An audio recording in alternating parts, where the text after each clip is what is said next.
Salut les mineurs, c'est ZX. Dans cette nouvelle vidéo, je vais vous expliquer pourquoi vous avez des différences de consommation entre ce que vous donne le mineur, Claymore, Phoenix Mineur, tout ça, IMOS et une prise connectée avec les GPU AMD. En fait, ce qui se passe, c'est que sur les GPU AMD, les drivers, enfin AMD, quand ils créent leurs drivers, ils sont incapables de nous donner des informations précises sur la consommation réelle à l'instant T du GPU.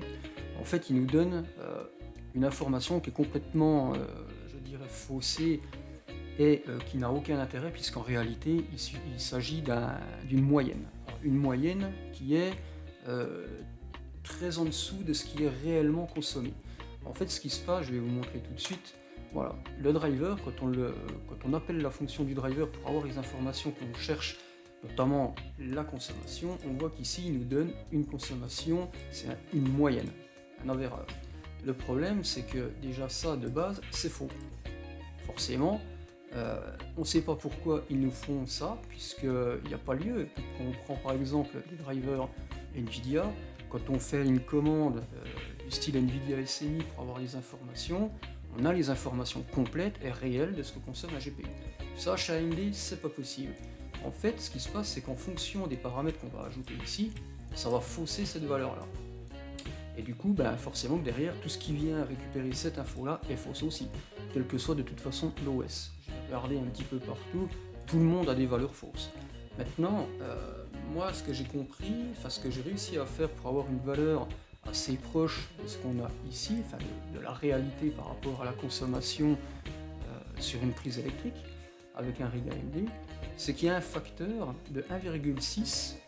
Donc là, si on prend 100 fois 1,6, on retrouve à peu près ce que j'ai là.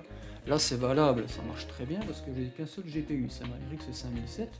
Donc du coup, forcément, avec un GPU, c'est à peu près correct. On n'est pas faussé. Par contre, sur un rig de 6 ou 12, on peut se retrouver avec un écart qui est quand même phénoménal. Donc là, IMOS me donne 168 watts de consommation. Je vais prendre ma prise connectée, hop, voilà. On voit que là, sur ma prise connectée, je suis à 160 watts de consommation, ce qui est plutôt réaliste puisqu'on a un décalage de 10%, enfin de 10 watts, c'est encore pas bon, voilà. Par contre, sur un gros rig, on peut vite se retrouver à 100-150 watts de différence. Après, malheureusement, sur ce facteur, je peux pas avoir quelque chose de correct, puisque déjà à la base, on nous donne quelque chose de totalement faussé. Donc voilà pourquoi vous constatez souvent des différences de consommation entre le mineur qui est là, qui lui nous donne 100 watts, forcément, 100 watts c'est ce qui reprend ici, IMOS qui nous donne lui 170 watts, et votre prise connectée qui va vous donner une valeur qui est complètement différente. Voilà, donc ça c'est un point sur lequel je voulais absolument faire la lumière, parce que j'ai beaucoup de demandes sur le Discord par rapport à ça, enfin il y a beaucoup de questions, et on répète assez régulièrement les réponses par rapport à ça. Maintenant je vais vous montrer quand même une différence avec NVIDIA. NVIDIA, là, mon rig de 1070 me sort 630 watts de consommation via, via IMOS. Donc ça, c'est tout à fait réel, puisque si on se connecte directement sur mon rig NVIDIA et que je lance la commande pour avoir les informations de consommation, on voit ici que j'ai une consommation qui est réelle, c'est à l'instant T.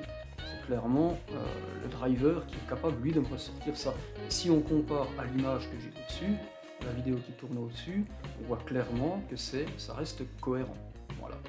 Tout simplement parce que NVIDIA fait très bien ses drivers sous Linux, contrairement à AMD qui préfère privilégier les drivers sous Windows, et encore bien souvent ils sont pas très aboutis. Voilà. Et voilà, c'est tout pour cette vidéo les mineurs, j'espère que ça vous aura éclairci un petit peu sur les questions que vous aviez par rapport aux problèmes de consommation. Donc voilà, je vous conseille fortement d'utiliser des prises connectées pour tout ce qui est GPU AMD. Voilà, allez, à bientôt.